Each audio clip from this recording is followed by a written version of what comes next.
Thank you for doing that. You okay? Do you need some?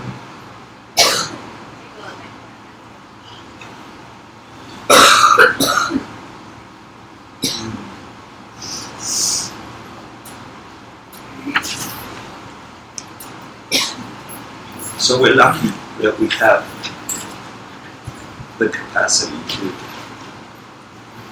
to even stop and think back at when we were angry or when we wanted to hurt, even the simplest impulse. We're fortunate. So use that if you can. Use that and dedicate that to stopping a world where that is at large. To use it to the best of your ability.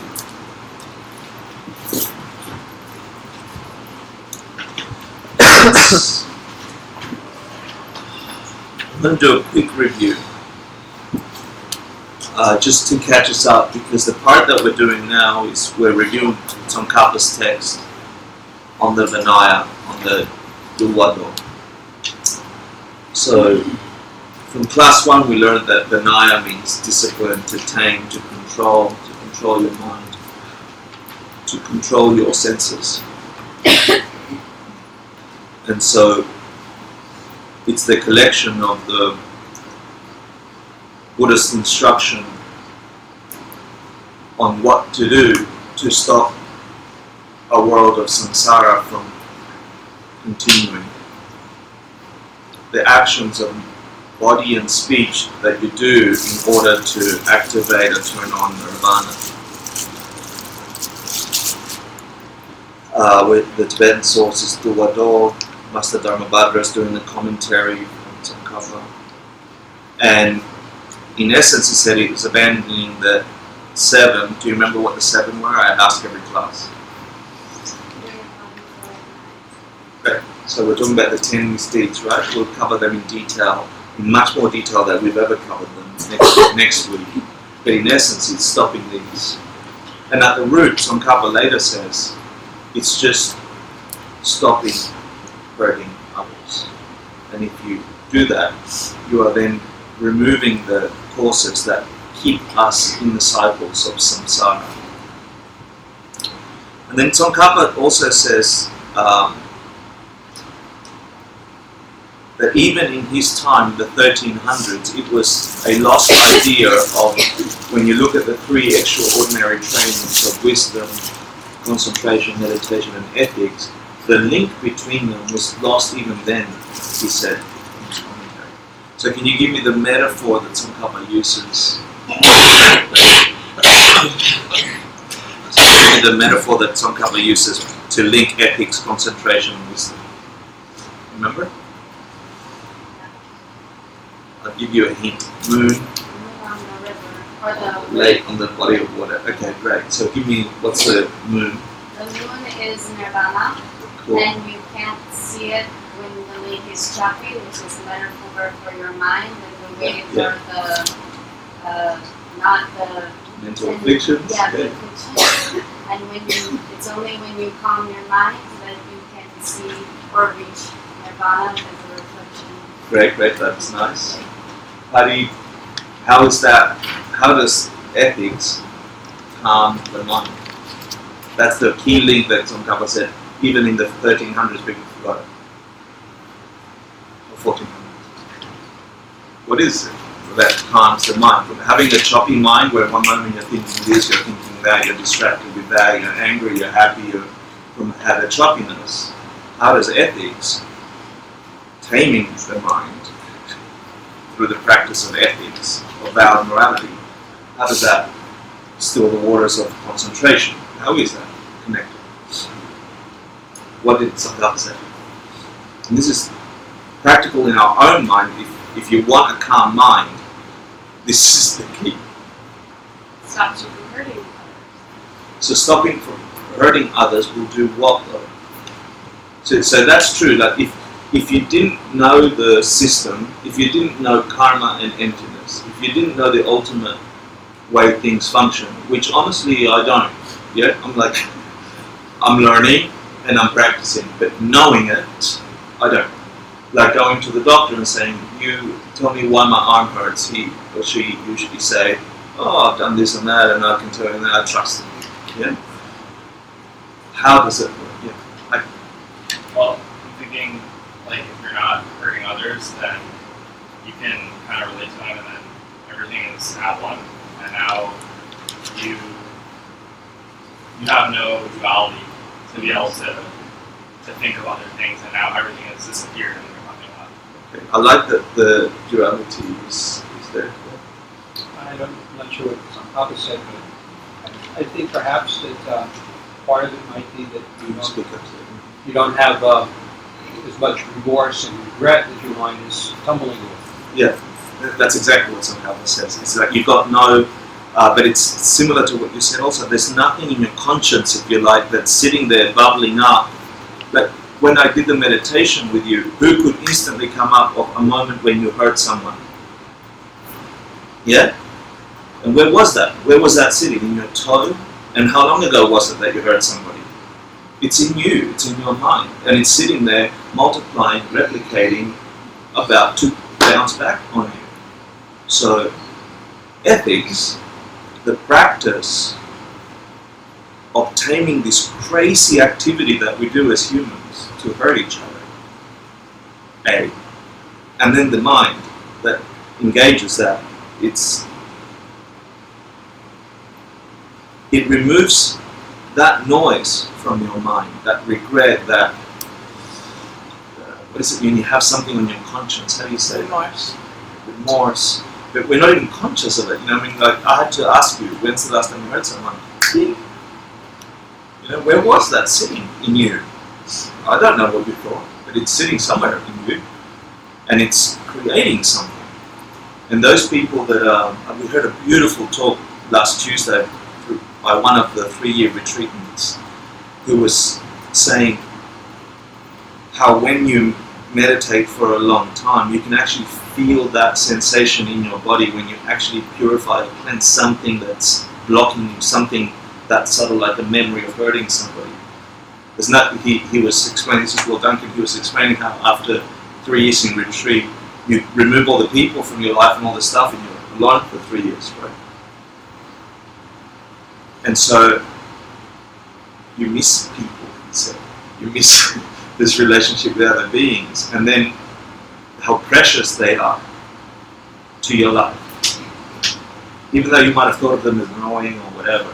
And then he said, in missing them, he had this instance of remembering how he harmed a lady, a girl in school, he called her fat. I mean, that was, and he was saying how he was sitting in him all that time.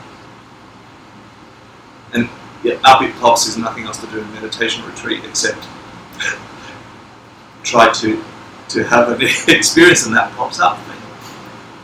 And he says he felt it when he came as part of his body. So anyway, so Tsongkhapa says the reason for an ethical life, if you have an understanding of wisdom and karma, you can then know this, but if you don't, to whatever level you have it, the Buddha spoke Vinaya, the Buddha spoke these advices on how not to harm others. Because we can't see the correlation between that one instance of dismissing somebody over the phone, or being angry at someone, or wishing somebody tripped, or giggling when they did, or if there's some kind of harm in your intent, it's sitting somewhere inside of you and it's growing. And an enlightened being, a being that can, however you conceptualize an enlightened being, friends, can you move him so the red Buddha is not angled? Sorry, I'm talking about enlightened beings. I think you have to stand up and do the...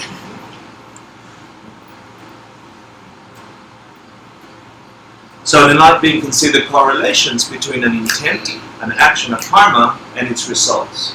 And if we could, we would have a perfect life. If we knew exactly what to do to cause exactly what we want, we wouldn't be trying to cause what we want and then hoping for the best when it happens or doesn't happen, which is what we do if we're honest. I think I'm going to have a successful life by trying this job or career. So I'm going to spend all my time studying, working, and so on. And I've got my career. It didn't work like I thought it did. And sometimes it worked better, and sometimes it didn't. We don't know. We are forever playing the guessing game. So in the perspective of a mind capable of evolving to a point of enlightenment, which is our own challenge in the West, I think, is that a possible thing, right? So if you haven't gotten that class, that ACI 9, then I hope you study. So then if a mind is capable of seeing those correlations, then a Buddha, an awakened one, an enlightened one, can then say, you know, this results from that, and this results from that, and this results from that. And for those of you who can't figure it out just yet, here's your 10 commandments, here's your 84,000 mental afflictions, here's a list of how not to harm others, the group of things, which is the only reason you suffer. So the link is vital, because without that link, it feels like thou shalt. Thou shalt not do that, and thou shalt not do that, and that. And then we have a resistance to that.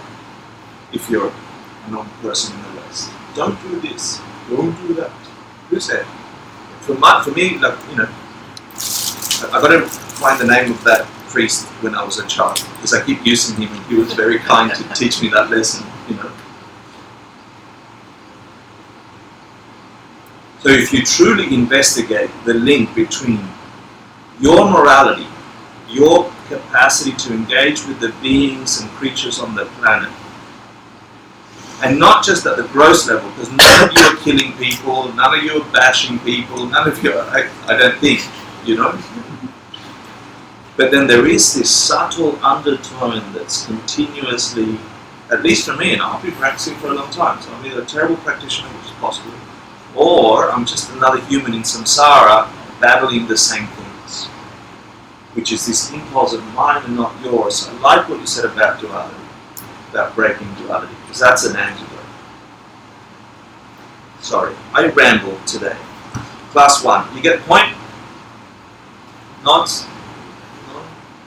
Yes? You were going to ask? I'm sorry, I thought this was the first, I missed the first. You missed the first 5. When I read the first reading, it seemed like, okay, ethics is Vinaya, and my understanding of Vinaya was that it was monastic vows. Is that what it's not, but the bases are there. You get lay people's vows and so on. Well, we'll see in the review. Okay, nice to see you, Paul. So then in class 2, we went over the commentary, and it talked about the summary of the Buddhist life, etc., etc., etc. The point here is we're going to get to the actual commentary on the Dulvado, and which will have the vows in them, and that's what we spent a bit of time last week and this week on. But the interesting thing was what I just said about the Buddha having a capacity to see the correlations between actions and their results is the main reason why they, in every Vinaya Sutra, they cover the Buddha's life, his enlightenment, and spiritual deeds, etc. They cover the meaning of the word Vinaya, what it contains, etc. So that's what we covered in class 2. Now in class 3, do you remember the opening line of Tsongkhapa's String of Pearls? Or what it's called? Do you remember what Om Delek Sum Gyochik means? Om. What's Om mean? Spent some time on that. The sound Om. Body, speech, mind. Enlightened body, speech, and mind. So the very first lines of this text, as Tsongkhapa is a Mason practitioner from the 1400s, the head of the Gelugpa lineage, the teacher of the first Dalai Lama, the second Buddha, they call him. Well, actually, that's what's in the first first Dalai Lama was not. I thought the first Dalai Lama was not. No, Tsongkhapa was the teacher of the first Dalai Lama.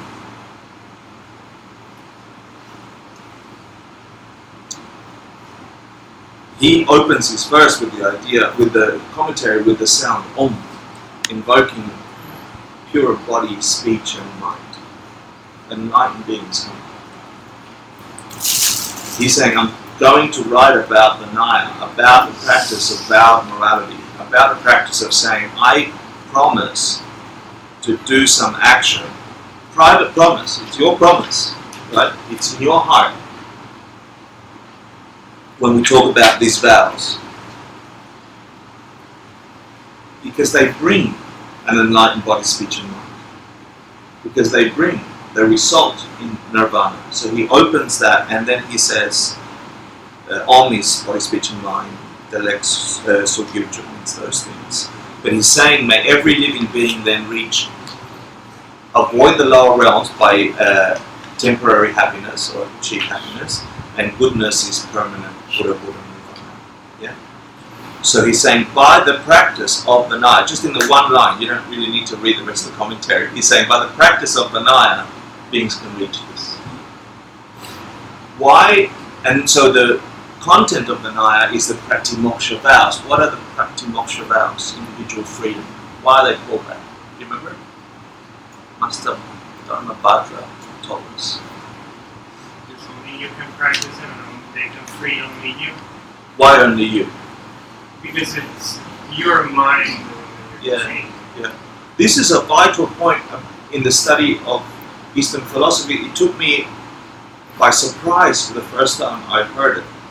Because I came from the view that if there's an enlightened being over there, then can't you see an enlightened being over there? And can't you see an enlightened being over there? And can't you see, like I see Jesus.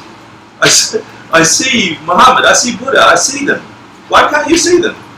And then we all fight about, no, it wasn't the Virgin Mary, it was this, it's a rock, it's, like we have all these bizarre, we're having all these arguments about what's over there.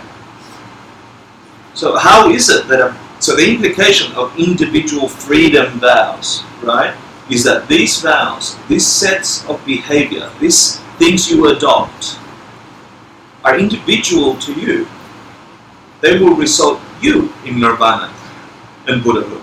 Does that mean if you, Cliff, achieved nirvana today, if you did all your hard work of removing your mental afflictions, that I must necessarily see you as an enlightened being? Can you get this very obvious but never thought of thing in my mind before? When I heard it, it blew my mind. Can you understand that if that person over there is an enlightened being, because they clean their mental afflictions, they stop their anger, they stop hurting other beings, and the karma's ripening that creates their reality, their view of reality, their experience of reality and themselves in reality is perfected because they clean the thing, the root, the poison, the thing that sees samsara and its normality, cycles. They've cleaned it. They've done it through a practice of vowed morality. Once that being over there achieves that state, can you say that I must see him that way? How can I see a state of perfection? If you have the karma to do it. How do I get the karma to do it? I must clean, I must see, and so then all of a sudden I realized what they were talking about when in a heavenly realm, in a Buddhic realm, only Buddhas and Bodhisattvas hang around together because you have the karma to see each other as perfect beings. And they could be sitting next to you right now. Really, not like, wow, really. As a possibility if you understand cause and effect. And it's beautiful because it's your ticket. It's a ticket out. Vinaya ethics. Until you get that, it's just a pain in the ass. Don't hurt other people. Don't be selfish. I'm so tired of being told what not to do. Until you get that it creates your ticket, it's a problem. Just because you understand it doesn't make it easy. Okay? Hector's lesson number 2 for Hector. Blew my mind! Great! I'm enlightened. No. All of a sudden I had to work way harder than I ever thought. The first thing you work at is you realize where you're harming people. So you keep the 6 times a day book, or you keep some kind of record of your own morality. And not just there, so you can see it. Because there, we make it up, we change it. And then you get depressed. Because you realize how much you hurt people. When you start, things get darker. For most of us.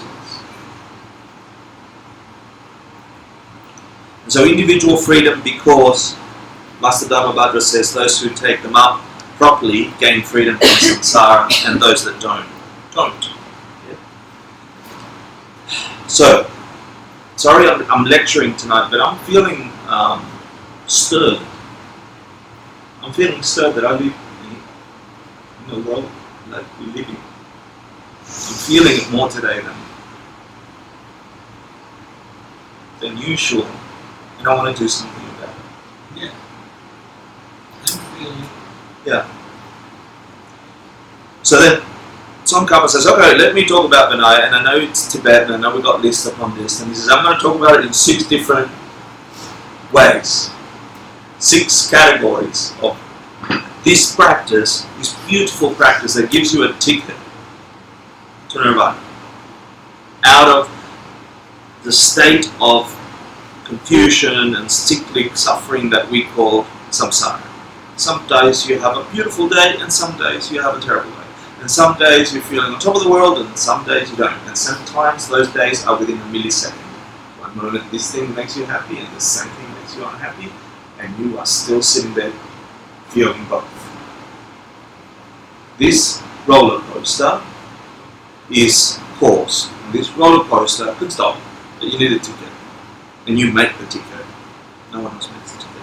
So Tsongkhapa says, Tsongkhapa says, I'm going to talk about Vinaya, all of Vinaya, in a very short text in 6 sections. Do you remember some of the sections? I don't need all of the sections. But what's a logical way to break down the idea of Vowed Morality? Because if this is the ticket, we better figure out how to make a real ticket, a good ticket, a strong ticket, an accurate ticket, a ticket that's got the right dimensions, the right color, the right code, right? Otherwise we're just making tickets. So, anyone remember? Is this any of the 6 categories that he was going to break down the practice of Vinaya? Does it have to do with the way you broke down the vows and the category of vows? No, good. So one of the things he says, okay, in the talk of Vinaya, in the description of all of Vinaya, of vowed morality, of Pratimoksha, I'm going to talk about the types of vows. There are a bunch of types. Do you remember how many types? So vows for the layman, for Right. the lay woman, Yeah. for the Good. beginner monk, the beginner nun, Yeah, the good. beginner How many of nun, those? The advanced, like 100. No, but that's it. You got it, right? You don't have to remember it. You can go reference it. We study differently here than in Tibet. But one thing you better figure out is there are types of vows for types of people. Yeah, just like there are different body types that take on fat different to other bodies. Yeah, or take on caffeine different to other bodies. Yeah.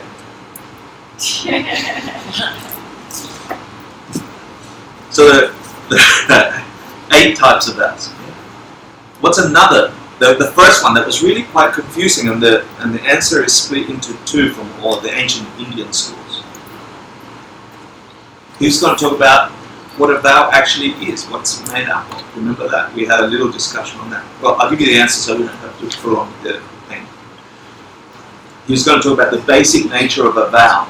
So if this is the ticket thing, then we better know, is it made out of paper, or is a vow made out of plastic, or is a ticket made out of electronic swipe? Like, what's the ticket? So you know what you're going to work on. So the nature of vow, what's a vow made of? What is it? Yeah. Do you remember the discussion here? 4 schools of ancient India, 2 views. Oh! Mental or physical? Cool, mental or physical. Mind only, good. Okay, we'll clear the confusion when I give you the answer again. Okay. Then he was talking about the categories of vows, which Javier did perfectly. Yeah? There are 8 types of vows, we'll cover them in a second. Then, out of those 8, we're going to start diving in, which we did last week. This type, what are they? This type, what are they? This type, what are they? Right? And then next week, or week after next, we're going to cover who can grow them, how they can be lost, and how you can repair them. Yeah? The benefits of keeping them properly. So that was class 3, and I tricked you last class. I did 3 and 4. Yeah? So class 3, where we're up to on this list the individual description of the 8 types of vowels. Does that make sense, or am I confusing? You're right. You're saying vowels are made up of stuff, right? We'll discuss that in a second. They come in 8 flavors, and we looked at flavor 1, flavor 2 and 3, flavor 4 and 5. Now, in today's class, we're going to cover more flavors of tickets. Does that make sense? Yeah? This is the thing, the discipline, the thing that makes you a different person to the rest of the world if you practice this, in any tradition. And there are beautiful vowel traditions in many of the religions of the world, and mythologies. So there's something in it. There's something that understands that if you're doing these behaviors outwardly and inwardly, your life changes. And if you take that to the logical progression, who you are changes. Because you come from your mind in a simplistic way. So, basic nature. Hannibal, what did you say? The two. Yeah, great. So, ding, number 1, you got it. You won. Do you remember which school out of the 4 ancient Tibetan, Indian schools, not Tibetan schools, which schools believe it's actually a mental? So some people think that when you make a vow, I promise not to speak a lie, not to speak an untruth. If that's true, if I do that, I must get a result, right? It must give me a result. It must turn into something. A vow is a seed that turns into something. So what would be the result, if you understand to whatever level you can karma and emptiness, what would be the result of never speaking a lie, or the inverse of that? If your world comes from you, And no one would lie to you. huh? No one would lie to you. You would hear truth. Beautiful. You would hear truth. You would hear truth. So if with every intention of your speech, you said truth, you avoided telling lies. So it's interesting how the vows are written as avoiding a negative behavior, because it assumes in samsara it's caused by those negative behaviors. And if you remove them, you're back to your perfect nature. That's interesting. The things you undertake for the positive result. Yeah, so if you work, anything you start looks conscious because you speak the truth. because you speak the truth. I think you will see truth. You will hear truth. Yeah? And what's the highest or most ultimate truth? Wisdom. The wisdom that lets you understand how things truly are. Right? There's a beautiful correlation there. So, I digress. So if you make that promise, let's say, of speaking truth, you begin to have an experience of things being true, yeah, or things appearing true, or things experiencing them as true. Where is that potential kept? Because if you, out of the two views, it says, well, some say it's physical, some say a vow is physical and a vow is mental, right? So those, you have to be able to discern this, so when you are practicing Vinaya, you practice it with conviction. You know you're creating a ticket out of the right substance. Yeah? And you might not know in this class just because I said, or just because Jason Kappa said, but you will at least have the two positions, which then you have to make for you. You have to say, well, where do I sit on that? And where do I analyze that? How do I really think that I can make that ticket out of plastic or make it out of metal? Yeah? So those that think of a vow is kept as a mental thing, how is that? Do you remember any of that? Does this mean that be thinking, say you took a vow to, you don't want to harm others. So if you think something badly about them, you'd be breaking the vow then, and not like, is that what this means? That's not what I'm getting at. I'm getting at, once you've made a promise, I'll tell the truth. Yeah? I won't speak a lie. Where does that sit? Where does that grow? If it grows into hearing truth, where is it? Is it physical or mental? What's Tsongkhapa believe? It's physical. It's physical. Yeah, but it's not physical as in matter, right? It's what kind of physical? Mental formation. Yeah? But it's all energy. It's all everything's spreading out. So we had different words for it. Remember, Michelle, I think at the back said, oh, it's a, what did she say? Was it an energy? It's a, Oh yeah. she said it's an energy. You have to come to terms for yourself where you think these promises lie and how they take root and how they grow. So the Abhidharmas, which is the lowest school, thinks it's physical, right? Lowest as in brackets. The Prasangika, Madhyamika, middleweight Prasangika school think it's physical, but not the same physical as the Abhidharma school. The other schools, the mind only, the Swatantrika, think it's mental. Yeah? You have to investigate. So there's something. I know it's wording, but I need to bring it up because I've been with that the whole week, and I still don't get it. Good. A mental form Yeah, is yeah. mental in mind. I know. So how do you physicalize that? Yeah. Like, where is the physical of that Yeah. thing? The way I heard it explained, I had the same dilemma, right, for a long time, and I still do to some degree. My mind goes back and forth. That's why I encourage you. You have to drink it and figure it out for you. Where do you land? And how do you do that? Study, read, ask questions like this. So the answer I can give you in terms of mental formation versus matter. Yeah? So the mental formation is some kind of image of you as a kind of being doing that goodness that pops up in your mind, yeah, as a form, as a shape, as opposed to the other mental factors, which are what, 54 in one school, Whatever school, 50, somewhere. yeah. So the answer is the form of you popping up into your mind, being that kind of person that is, for lack of a better word, doing the good deed or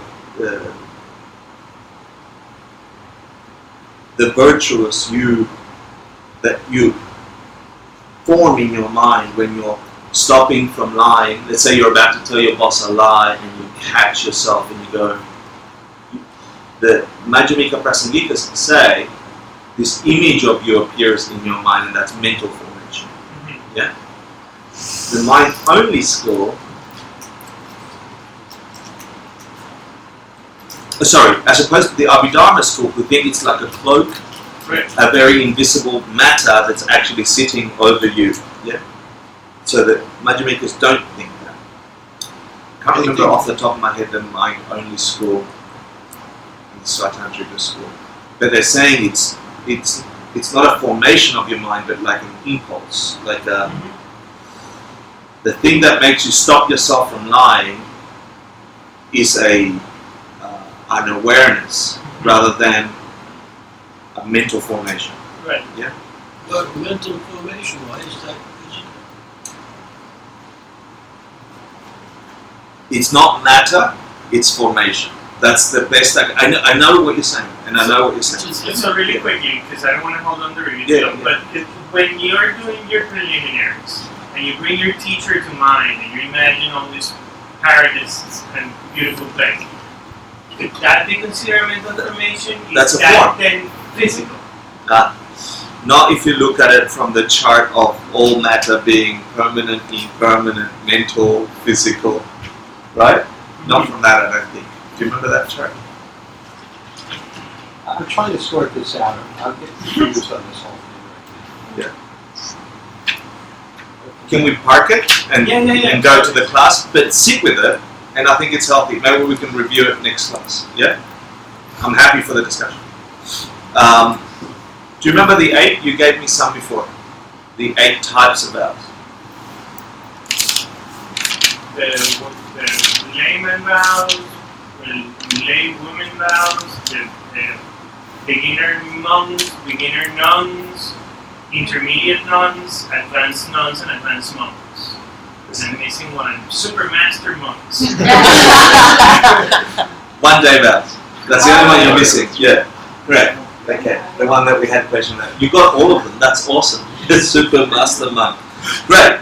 So then out of those, we discussed up to there, I think. Yeah? Up to 5 last week. And I'll go through them really quickly. Remember the 1 day vows? There were 4 and 4, right? The 4 primary, the 4 secondary. Good. You've got them up here. Do I need to go through them? They form the basis of all the other things as well. What was acting wild? Dancing, wearing flowers on your hair, Perfume, mascara. Yeah. Okay. music, Huh? Available online. Yeah, it's all online. Yeah. comfortable furniture. Huh? Comfortable furniture. Oh, that's coming up. That's awesome. Good. Okay. The lifetime layman's and laywoman's vows are 5, which are from 1 day, right? Plus, keeping your advices on refuge. Why is that important? Because this is confusing if you get vows. You go and get the lifetime layman's vows. You say, for a lifetime, I promise specifically not to kill a human or a human fetus, not stealing, to a value of a, do you remember the currency? Like 25 cents. Something like that, but what was the currency in India? Do you remember? I've forgotten, that's why I'm Old asking. school rupees. Old school, that's it, yeah. Nepali rupees. Yeah. Pati matcha? No, I'll figure it out. Lying, adultery, alcohol or intoxicants, and never breaking the advices on refuge. This question's kind of off topic in a way, but what would they say about, like, okay, stealing back then was a little bit different than it is now? Because, like, if this was here, Very encouraging, yeah. it's mine now. Whereas, like, now with digital content, for example, like, if there's, like, a Dharma text Yeah. that you can find online that's Very $15. good question. Yeah. What a great question. But, you know, if it's $15 and I have no intention of buying that, I just won't. I can't right now. But if I could find that for free, Yeah. is that stealing? I mean, in a If way, you it find it for definitely free, is. it's not. If you find it for free, No, if it is for free, then no. now. Not taking what's given freely. Yes. Stealing. And I think it's the intention behind it, Right. and the greed and the grasping. And if behind you know that, you said not taking what's not given, right? It's not given freely. So, Take what's not given freely. yeah, if in your, so let's go through a karma planted, yeah? And we've done that in karma, we've done it through understanding emptiness and so on. But let's go through a moment where you are taking an action, you're sitting in front of your computer, you're clicking the window and you see something that costs something and you have a moment in your mind where you make a decision, yeah? That moment, who's watching that moment? Just you. You're aware of that moment, right? And if at that moment you know it's not intended, you've planted that karma. And that's the thing that grows. And if you know it's valued for something, and if you don't, then did you plant that karma? If someone took something that they didn't know was to be paid for. I did this when we first moved from South America. My parents did this in Canada. When we first moved from South America to Australia, we spent 4 days in Canada, because that's the stupid way that the airlines did in 1978, because you had to refuel every 10 minutes. You know? But we stopped at a mall in 1978 in Canada. I've never seen a mall before. And they had all this produce and stuff outside in the hallway, and we thought it was to take. Like my dad started eating stuff, and like, oh, this is such a great country. Because that's what you get taught, like things are abundant in America. So we took it. Did my dad plant that karma of taking that fruit? Isn't there also all the four? Strong enough. Yeah, exactly. There's like all the four different. Right, great. So a powerful karma that gives you a powerful result has four, right? Yeah. Did my dad plant a karma? Let's go there. Yeah. Did my dad plant a karma? Yes. Yeah? Was it a great karma, a crappy karma, or a neutral karma? Probably neutral. For him. Technical terms. For Good. him. A good karma. He gave to his children. He gave to his children. No, I was stealing toys. Yeah. That's what I saw. It's a wild karma because the intention wasn't there. Right, so It's like exactly stepping the on a bug intention. if you don't know the Exactly. We do it all the time. We step on bugs all the time. We walk through this world ignoring all the things we have a background awareness of doing. Will my dad get the result of that karma? Yeah. Yeah? So it was a good karma? I mean, it was a bad karma or neutral? I wasn't there, so for my dad's mind. So we're guessing what kind of motivation he had. He didn't have the motivation to steal. He actually had an awesome karma ripen, number one, right? He had an amazing karma ripen. He goes, oh wow, free shit in this country, fantastic, right? Like that's a really nice karma ripen. And if he had a doubt in his mind, then he planted a mild thing about not sure, right? Not sure if he's stepping a boundary, and that must result in equal and the same.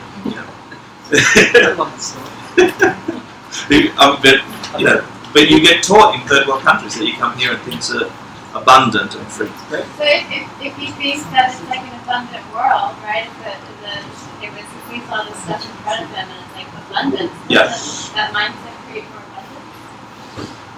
Well, it depends what he wants to do with the fruit. You see, if he want to give it to the kids, and he thought, oh, I'm taking this beautiful fruit to give it to the kids, that could be building up of abundance. If he had, I'll take this fruit and I'll eat it all to myself and screw the owner, they're so stupid, they don't know they're losing out because in Argentina we'd never give out fruit, then he'd have that karma and that quality and he'd create more of that. There's so many layers and depths on karma that we... Isn't 90% of karma intention? That's right. So whatever was his intention, but if you begin to listen, if you begin meditating and settling the waters of your mind, you can see the layers and layers of intention in a millisecond. Like, what is my intention in talking to you right now? What's your intention in asking the question? You could have one answer, or you can begin to have multiple answers the more you question, right? And that's the same for every action. Sitting in front of the computer, clicking, has this rolling of karmas that come along with it, right? Intentions that come along with it, yeah? And partly they are habitual, like we studied in the karma course. Partly they're habituated as normal or not normal. It doesn't mean you won't get the result though. Nice question on karma, we can debate for a long time. What's the advices of never breaking advices on refuge, and why is that important? Because this is key. This is key to Vinaya. It starts off, right? It starts off with a one-day vow. Let's try this thing about making promises and see if I can turn my world into something magic. Begins with try it for 24 hours. And then you tried enough, or you have enough renunciation, you're fed up with the way things normally work here, that you say, I'll try this for a lifetime. But when you take that, it comes with the advices on taking refuge. Why is that so important? I don't know what that means, advices on refuge. What's the three refuge? What are the three? Yeah. So whoever's got refuge vows has these advices on taking refuge, right? Which are, do you remember? Buddha, Dharma, Sangha, right? It doesn't mean I was a Christian and I used to worship a cross and now I've got to worship this funny looking guy with the seat on it. Is that what it means, the Buddha, the statue? right? Am I just replacing one object with another, right? No. So it means something else. The Buddha jewel means what? So your own, the potential of your own mind to awaken. Okay, so it's the emptiness of your mind, which is exactly the same as the emptiness of the Buddha's mind, which means the Buddha sees an enlightened being in his own mind. And I see a Hector Schmuck. However, the Hector Schmuck has the infinite potential, just like the Buddha does. It's made of the same substance to be enlightened. That's the only thing that can save me. Everything else is distraction. The truth of the matter is that my mind is empty. It does not have the nature of being Schmuck Hector from its own side. It is Schmuck Hector in samsara. That's produced, that's caused. But its base nature, its ultimate nature, its all-encompassing nature, it's exactly the same as the Buddha. It is a mind perceiving mind as a certain thing. That one sees it as perfect, this one sees it as imperfect. That undulation, that pulsation is different from the base, which is empty of having either nature. There is no mind that from its own side is perfect or afflicted. These are waves on the pond. So the Buddha jewel. So doing no killing, no stealing, no sexual misconduct with refuge in mind, understanding emptiness, is fundamental to making them work. That's what the advice is on refuge. Yeah, and the same applies for Dharma The and Sangha. terminology I wasn't familiar with. So we finished with a review, and then we covered out of the 8 types, we covered 4 and 5, which are monastic, novice, monk, and nun, right? And they were grouped into, there were 13, and I can't tell you them because I don't know them, because I'm not a monastic, and you only know them once you take monastic vows, but I can tell you what I know about them, which is the 13. Yep, 13. Sometimes they know them as 10 because they miss out the 3 transgressions. Are really 4 of the root, sexual misconduct, stealing, killing, lying, and the secondary offences which break up the dancing, wearing garlands, perfume, and so on. Yeah? So, to be a novice monk or nun, you take these 10, and then there's transgressions about how you relate to your teacher, your lama, your abbot, etc. And that's all we covered last week, class 4. Today, we're covering the process of going from a regular person up to a fully ordained monk or nun.